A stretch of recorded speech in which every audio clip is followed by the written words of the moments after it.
ఆరుగాలం పండించిన పత్తి పంట ప్రభుత్వ మద్దతుగా ధరకు సీసీఐ కొనుగోలుకు అమ్మడానికి వెళ్తే ఆన్లైన్లో పేరు లేదని తిరిగి పంపించారని సిద్దిపేట జిల్లా కొండపాక మండలంలోని పత్తి రైతులు వ్యవసాయ శాఖ అధికారులకు మొరపెట్టుకున్నారు. తాము ప్రైవేట్ వ్యక్తులకు అమ్ముదామంటే గిట్టుబాటు ధర రావడం లేదని వాపోయారు. రైతుల సమస్యకు వ్యవసాయ శాఖ అధికారులు సమాధానం చెప్పాలని కోరారు.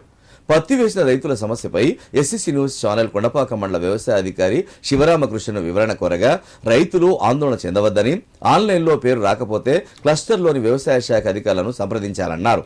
వారు ఇచ్చిన స్లిప్ తీసుకువెళ్తే సీసీఐ వారికి పత్తి విక్రయించి ప్రభుత్వ మద్దతు ధరను పొందవచ్చని తెలిపారు. కొండపాక గ్రామము. నేను నాది ఒక ఎకరా పత్తి పెట్టిన. ఆ పత్తి తీసుకొని అమ్ముదామని పోతే మార్కెట్లో ప్రైవేట్గా కొంటారు.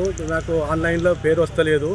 నేను సీసీకి అమ్ముదామని అంటే ఆన్లైన్లో వస్తలేదని చెప్పి తీసుకుంటలేరు. ప్రైవేట్గా కొంటే 4,000 నుంచి దాదాపు 5,000 అట్లా కొంటారు, 6,000 దాకా. అంతే. మిగతా ఇప్పుడు గవర్నమెంట్ ప్రకటించిన మద్దతు ధర పెడతలేరు. మాకు ఆన్లైన్లో లేదని అంటున్నారు. మాకు ఆన్లైన్లో వచ్చేటట్టు ఏర్పాటు కల్పించాలి.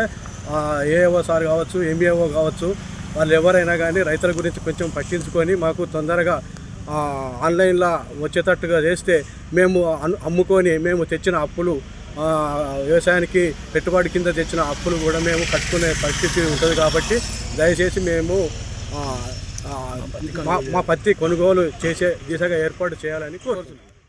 మండలంలో పత్తి పంట సాగు చేసిన రైతులు ఆన్లైన్లో నమోదు చేసుకోవడం కొంత జరగక కాటన్ సీసీఐలో అమ్ముకోలేకపోతున్నా ఇబ్బందులు పడుతున్నారు అని మండలంలో కొంతమంది రైతులు ఇబ్బంది పడుతున్నారని చెప్పేసి మా దృష్టికి రావడం జరిగింది. ఈ విషయం గవర్నమెంట్ దృష్టికి కూడా వెళ్ళింది. కాబట్టి ఇవాళ నుంచి కాటన్ వేసిన రైతులందరూ సంబంధిత వ్యవసాయ అధికారిని కానీ వ్యవసాయ విస్తరణ అధికారి కానీ కలిస్తే సీసీఐ వాళ్ళ దగ్గర నుంచి కాటన్ వేసి ఆన్లైన్ జరగని రైతులకు ఎంట్రీ చేసుకోవడానికి వాళ్ళకు ఒక ఆప్షన్ వచ్చింది. ఇవాళ నుంచి వచ్చింది. కాబట్టి మీరు పొలం పాస్ పుస్తకాన్ని తీసుకొని వెళ్ళి సంబంధిత వ్యవసాయ విస్తరణ అధికారిని కలిస్తే వాళ్ళు ఒక స్లిప్ రాసిస్తారు. దానితోని మీరు సీసీఐ కేంద్రాల్లో పత్తిని అమ్ముకొని సరైన మద్దతు ధర పొందాలి. ఏ రైతు కూడా ఇబ్బంది పడకండి. మీరు సంబంధిత వ్యవసాయ విస్తరణ అధికారిని తగిన వివరాలు వాళ్ళకు అందించి ఆ స్లిప్ తీసుకొని మీరు ప్రభుత్వం నిర్ణయించినటువంటి మద్దతు ధర పొందాలి అని రైతులను కోరుకోవడం జరుగుతుంది.